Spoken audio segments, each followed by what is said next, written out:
Same fight song. No, that's Northwestern's. What the hell's going on around here? That's Northwestern's fight song. Oh, is it? Oh my gosh, you don't even know that. Don't act so clueless. Clueless I didn't doesn't. know- You don't wear clueless well, Dan. I'm not used to Northwestern fighting, so I didn't know we had a fight song. Yeah, and you played this thing called a basketball game and the big dance today at 3:30. There's a reason for much of the last century we were referred to as the Mildcats. Oh, rawr. Okay, Wilbur. But the Commodores are in for it today. All right.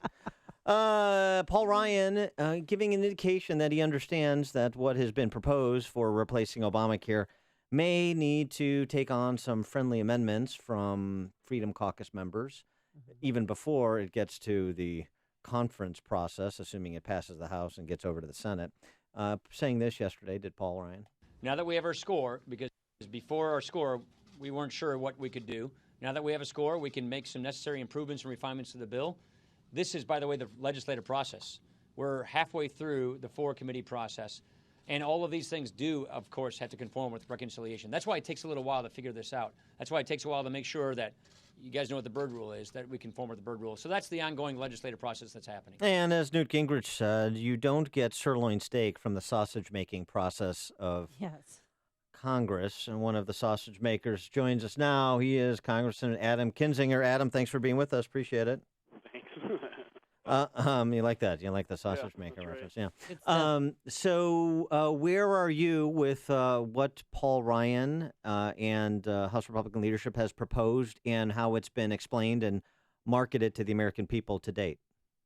Well, look, I'm for it. I voted for it on committee. Again, as was mentioned, you're not going to get sirloin steak.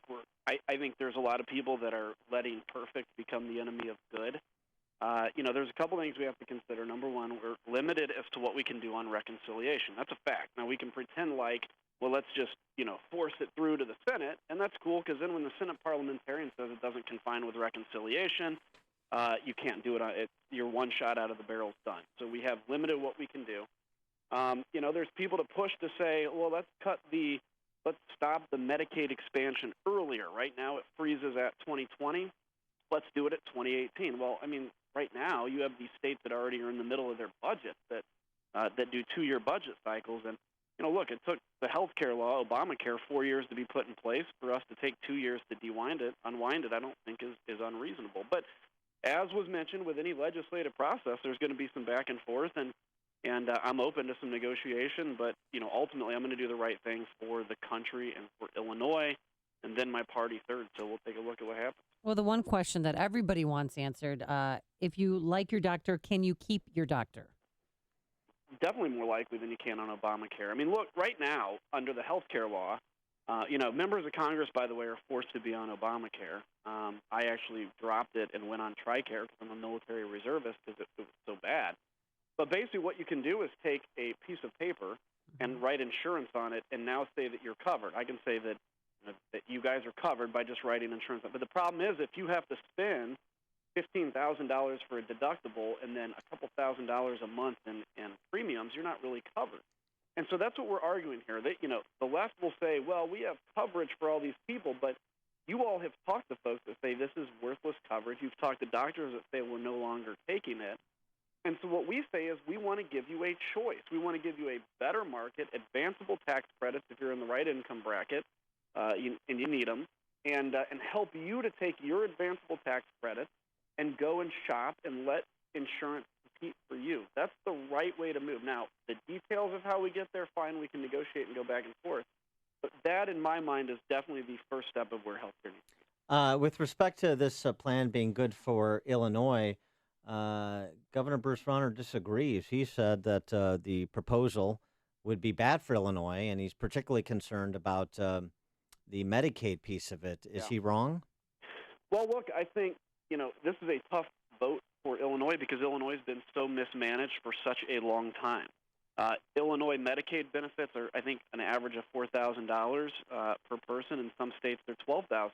But Illinois has been so mismanaged that it's had to pare those back. And as you all know, there's almost no doctors anywhere that actually take Medicaid anymore, especially when some of the payments are so far behind. But look, as federal legislators, we have to do two things. We have to marry together our, desire to take care of Illinois with the understanding that it is not the job of Illinois federal legislators to make 49 other states bail out the mismanagement of Illinois. And so, yes, it's a difficult thing for us to do in Illinois if it was back in the day of my only job is to bring home the pork. But we have to make tough decisions. We have an opportunity to inform an entitlement to give the governor, like Governor Rauner, an opportunity to innovate in Medicare, which I think he'd be very good at, and frankly, 49 other states. So, Illinois is not going to have a Medicaid program if the country goes bankrupt and has no more money. Wanted to move on to President Trump yesterday, he doubled down actually on the wiretapping of Trump Tower, and said that, we're going to find out in the next 2 weeks what happened. But then you have, a different opinion from the House Intelligence Committee Chairman, Devin Nunes, who said that he doesn't think there was an actual tap. Where do you stand on this issue? I don't understand why the president has doubled down on this. I mean, I think he had a way out to say, look, I was talking about maybe there was a FISA order, maybe somebody was listening on Flynn and it, crossed into Trump Tower. But to double down, I mean, either he has real information in which we need to know, because if this is in fact true, that President Obama ordered a wiretap of a campaign, that is Watergate.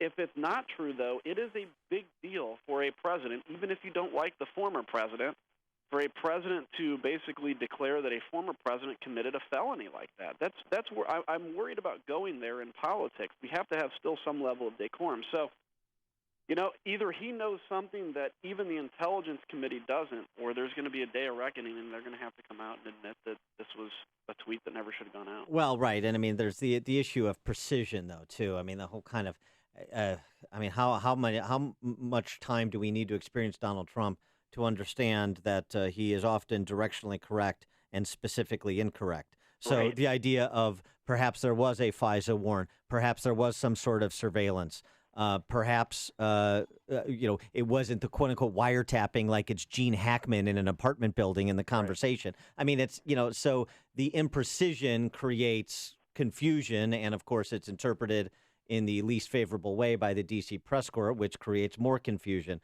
But there may be something there, and there may also not be anything there with Democrats' black helicopter conspiracies about Russian collusion. Former acting CIA Director Mike Morrell saying yesterday there's not even a spark, much less is there any fire here.